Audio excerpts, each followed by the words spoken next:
I must admit, I am deathly curious to know how a void gate came to be hidden in the depths of these ruins.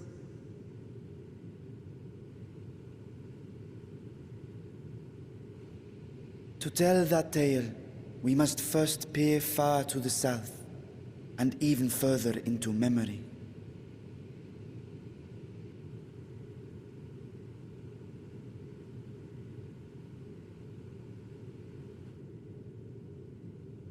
An age 5 millennia passed when the Algan Empire sent an invading force to the shores of Merasidia.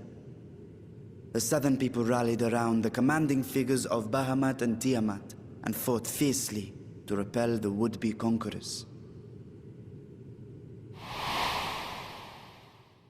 With Bahamut's defeat, however, the tide turned against them. Desperate to seize any advantage, the Mercidians resorted to summoning primal entities. In response, Emperor Zande forged a covenant with the Cloud of Darkness, sovereign among the all-devouring denizens of the Void. Thus bolstered by icons on one side and Void Scent on the other, the two armies clashed in a battle of unspeakable carnage. So much death, so much loss.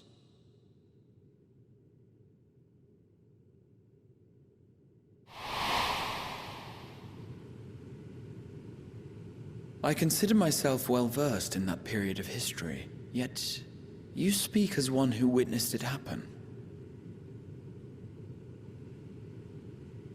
Indeed, I did. I heard Tiamat's roar of defiance and sped toward that war-torn land.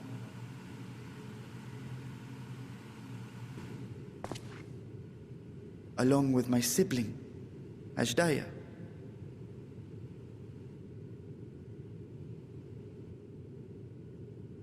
We dragons are not male or female as men are wont to classify, but elder sister is the closest a mortal tongue can come to describing what she meant to me. I was the last of our brood to hatch, and Ajdaya cared for me where my sire could not. Thus I was with her when Tiamat roared, I was with her when she journeyed south, and I was with her when she fought against the Void-sent hordes.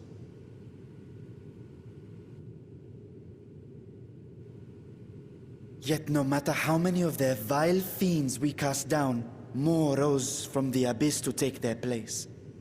Faced with an unwinnable war of attrition, Ajdaya risked her all on a final gamble. She plunged through the Void Gate itself to strike at the root of their strength.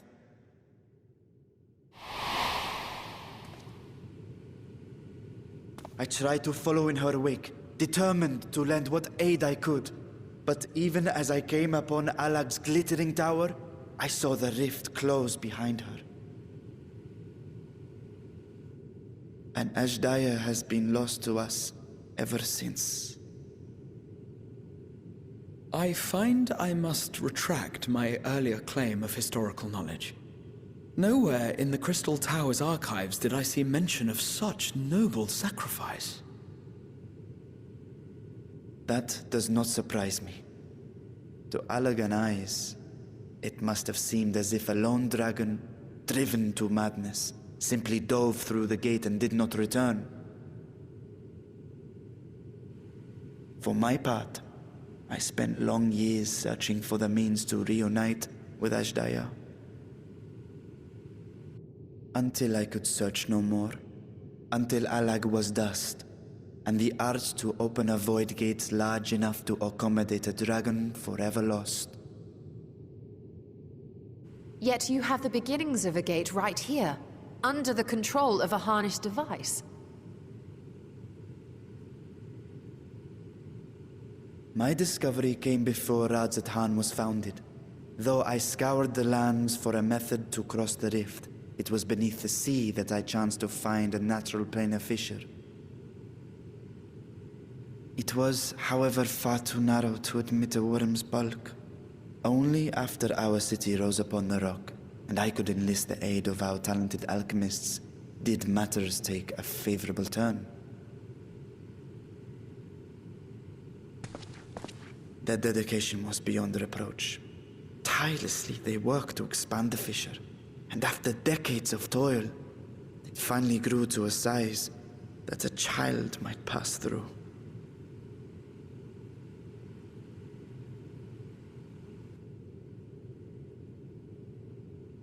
Not long ago, you told us that you called out to your kin, that Ashdaya's answer was silence. I suspect the conclusion to your tale is not a joyful one.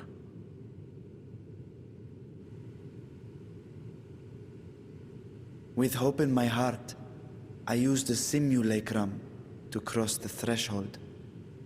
But no, I did not find her. What I found was a host of void scent, clamoring around the opening they had sensed. 'Twas but a moment, but enough. I had no choice but to retreat and allow the portal to contract once more. The gate was a threat to your people. You had to decide between endangering Razathan and abandoning your sister. And you chose the latter. 'Twas not that thy siblings scorned thy call.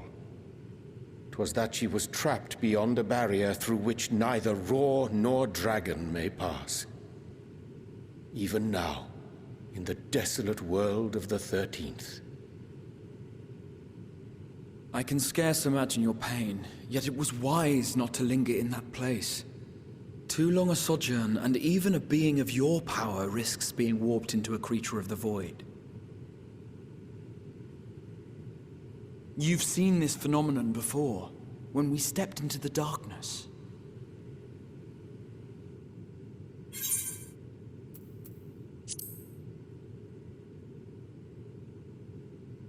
Remember well what happened to Nero, when his wounds allowed the void's corruption to enter his body and twist his ether. Had it been allowed to progress much longer, I presume he would have been fully transformed. Then there is little hope for Ashdaya. Ah, no. I hadn't meant to. I speak only of possibilities. The scales of the First Brood are extraordinarily resistant to ethereal fluctuations. They are the protective talisman's core components after all, and even the corruption I described would struggle to overcome. Of course. With the warding scale in one's possession, one could conceivably survive a stay in the 13th without being warped by its energies.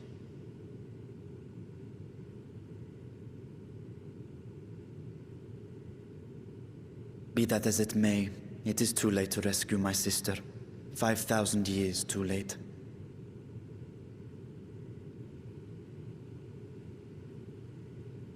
And now countless others look to me for guidance and protection.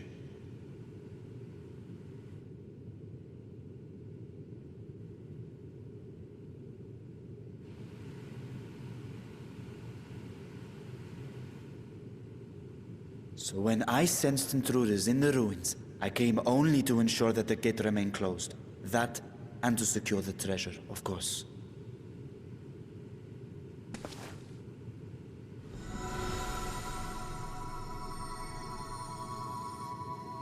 I wish only to forget the rest.